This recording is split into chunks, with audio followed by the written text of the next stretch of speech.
नमस्कार.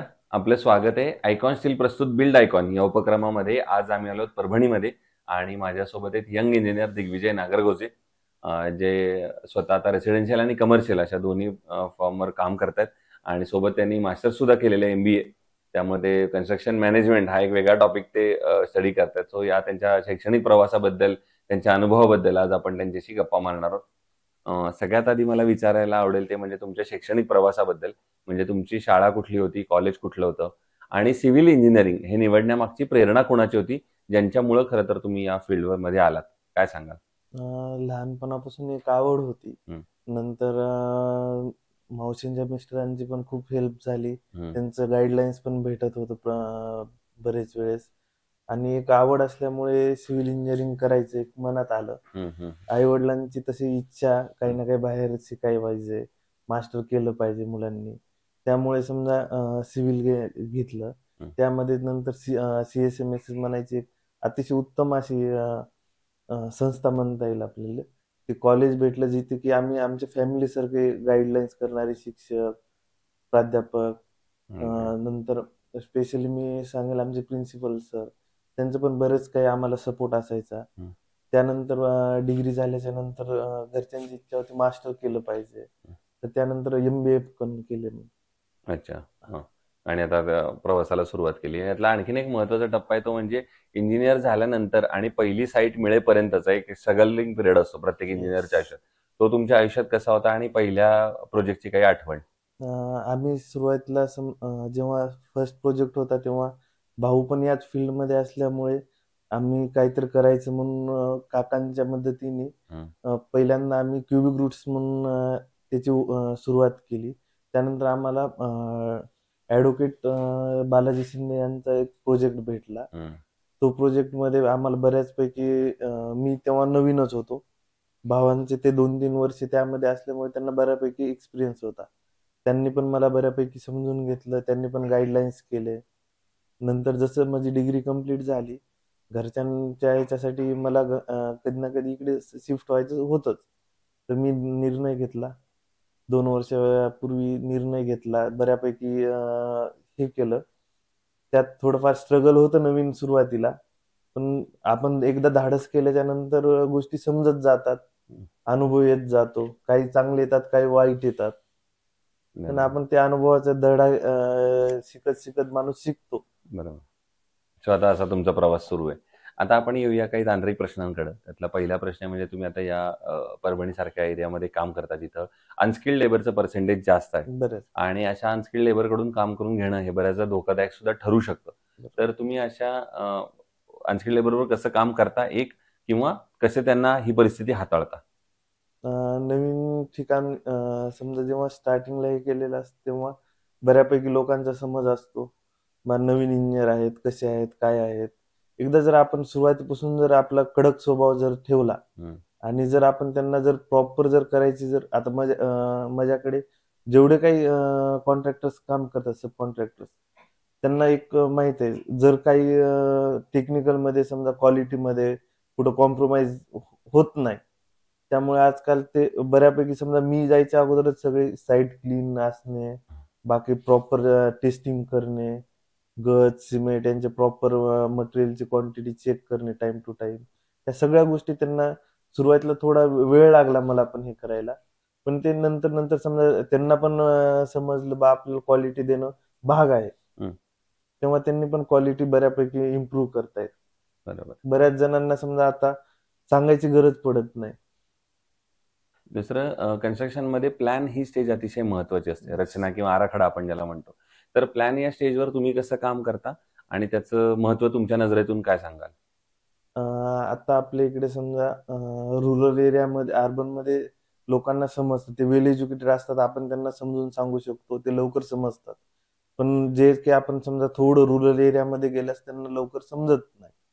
तर त्याच्यासाठी समजा आपल्याला त्यांना एकदा, दोनदा समजून सांगावं लागतं. नाही, यासाठी आम्ही हा स्पेस इथे सोडलेला आहे. त्यांचं आपल्या इकडे जनरल एक हे असतं 10x10च्या रूम काढायच्या. एक टॉयलेट वॉशरूम पाहिजे बस. त्यांचं इतकंच हे असतं. पण ते प्रॉपर एरियाचं युटिलायझेशन का करायचं? कोणत्या साईडला विंडो पाहिजे? त्याचा उपयोग काय होईल? हं, सनसेटच्या टायमिंगला वेस्ट साईडने हीट जास्त हे होती. तर ते प्रॉपर गोष्टी पूर्ण त्यांना समजून सांगितल्यावर आता बऱ्यापैकी लोक समजत आहेत. बरोबर. आणि रुरल एरियामध्ये पण त्यांची एक भावना झाली आहे, बा आपण आर्किटेक्ट लावला, आपण एक इंजिनियर जर साईट इन्फेक्शनला जर ठेवला, तर आपली बऱ्यापैकी एरिया पण युटिलाइज होतो, पैशाची पण बचत होती. तर ते आता बऱ्यापैकी हे करतायत, रिस्पॉन्स देत आहेत चांगला. बरोबर. दुसरं रेसिडेन्शियलमध्ये तुम्ही आता बरंच काम येस. केलेलं आहे. त्यामध्ये तुम्ही कस्टमरकडनं कायम एक वाक्य ऐकलं असेल, ते म्हणजे आमचं बजेट थोडं कमी आहे येस. किंवा इतक्याच बजेटमध्ये थोडं बसवून द्या आमचं घर. येस. तर अशा वेळेला एक इंजिनियर म्हणून तुम्हाला वाटत असतं की आपण एक चांगलं दर्जेदार बांधकाम करावं. येस. तर अशा वेळेला क्वालिटी आणि बजेट या दोन्हीचा समतोल तुम्ही कसा साधता? येस. इंजिनिअरिंग फील्ड अशी आहे की त्यामध्ये आपल्याला सर्व गोष्टी शिकवल्या जातात, जे आपल्याला समजा आम्हाला कॉलेजमध्येच पूर्ण गोष्टीमध्ये परिपक्व करून पाठवलेलं असतं. हम्म. त्या ह्याच्यामध्ये समजा तारेवरची कसरत म्हणता येईल थोडक्यात, ज्यामध्ये आपल्याला दोन्ही पण गोष्टी पाहाव्या लागतात. एक क्लायंटचं बजेट, टाइम लिमिट, त्या प्रत्येक गोष्टी आपल्याला टाइम टू टाइम मॅनेज करता आल्या पाहिजे.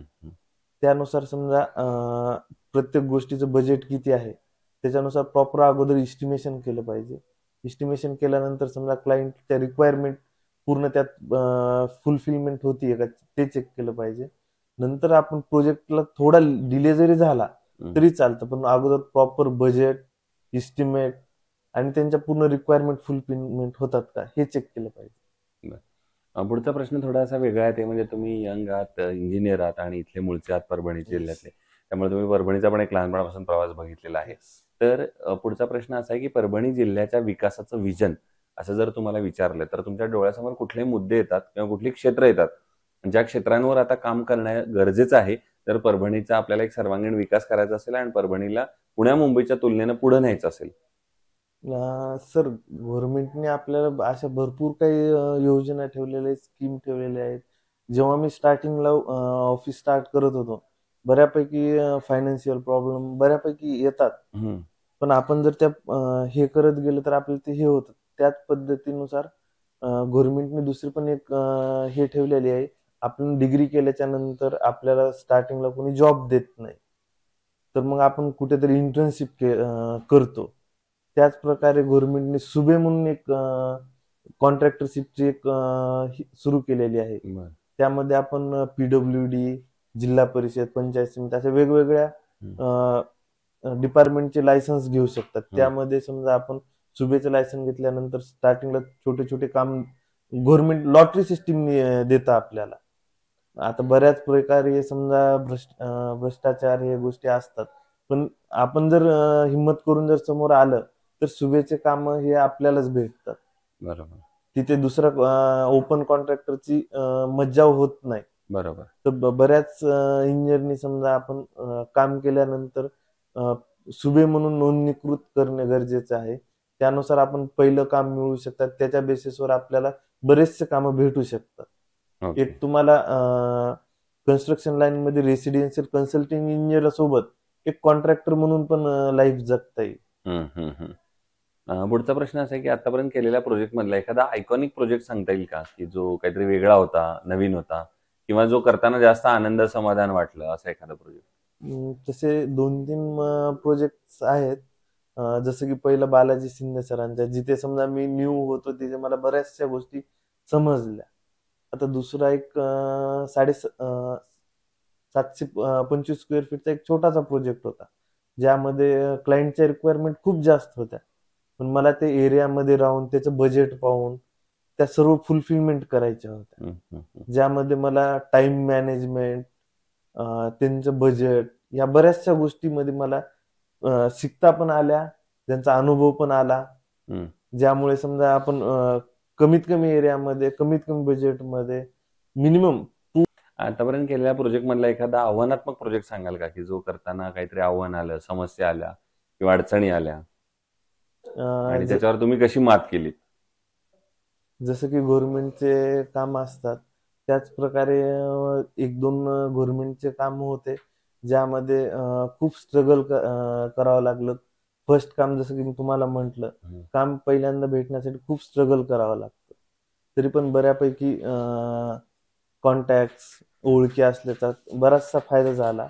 ज्यामध्ये समजा मेन आव्हान होतं पहिलं काम कसं मिळवायचं, तर त्या जसं आपण नोंदणीकृत केलं त्याच्यानुसार लॉटरी कधी येते केव्हा येते तेच पाहणं, तितकं टाइम मॅनेज करणं, त्यांना जाऊन भेटणं, हम्म. एस्टिमेशन चेक करणं आणि त्याच्यानुसार काम करून घेणं हे पण खूप मोठं आव्हान आहे. बरोबर. दुसरं कन्स्ट्रक्शन मध्ये जेव्हा स्टील निवडायची वेळ येते तेव्हा तुम्ही काय पॅरामीटर्स बघता आणि मग ठरवता की हे स्टील चांगलं आहे, हे वापरलं पाहिजे? त्याची स्ट्रेंथ पाहतात, डक्टिलिटी पाहतात, जे की समजा आपल्या इकडे जे म्हणतात बेंड व्हायला प्रॉब्लेम देतं, तर ते बेंड तुम्ही जर प्रॉपरली केलं, कॉन्ट्रॅक्टरनी जर प्रॉपर बेंड केलं तर स्टीलमध्ये काहीच हे जाणवत नाही. हम्म. पण काही कॉन्ट्रॅक्टर ते अनस्किल असतात, ज्यामुळे त्यांना बेंड करताना अडचणी येतात, बरोबर. ज्यामुळे ते बेंड होताना क्रॅक जायची शक्यता असते. हम्म. पण त्यांनी जर प्रॉपर डाया जर वापरला तर ते क्रॅक होत नाही. आणि आयकॉन स्टील तुम्ही कधी वापरले का कुठल्या प्रोजेक्टवर? हा, आता बऱ्याचशा प्रोजेक्ट मध्ये आयकॉन स्टील वापरले, ज्याचे रिझल्ट खूप चांगले भेटले आम्हाला. Okay. ज्यात मध्ये वेट मध्ये पण बरोबर भेटतं, ज्यात एक्स्ट्राचं वाया जात नाही. हम्म. जे आपण म्हणतात स्टील मध्ये एक सगळ्यात मेन चेक केलं जातं वेट. बरोबर. एका मीटर मध्ये वेट किती पाहिजे, तर बऱ्याचशा ह्याच्यात त्याच्यात मिनिमम आणि मॅक्झिमम, बऱ्याचशा कंपनी मॅक्झिमम कडे झुकलेल्या असतात. जसं की आयकॉन प्रॉपर जितकं पाहिजे तितकं मेंटेन करतं. त्यामुळे एकतर क्लायंटचा पण फायदा होतो आणि कंपनीने एक नाव ब्रँड बनलेलं आहे. सो हे होते इंजिनियर दिग्विजय नागरगोजे आणि त्यांनी त्यांचा आजचा अनुभवाचा प्रवास तर आज बिल्ड आयकॉन या प्लॅटफॉर्मवर उलगडला. भविष्यात सुद्धा असेच आयकॉनिक प्रोजेक्ट तुमच्या हातून घडावेत याच आयकॉन स्टील तर्फे मनपूर्वक शुभेच्छा. धन्यवाद. Thank you.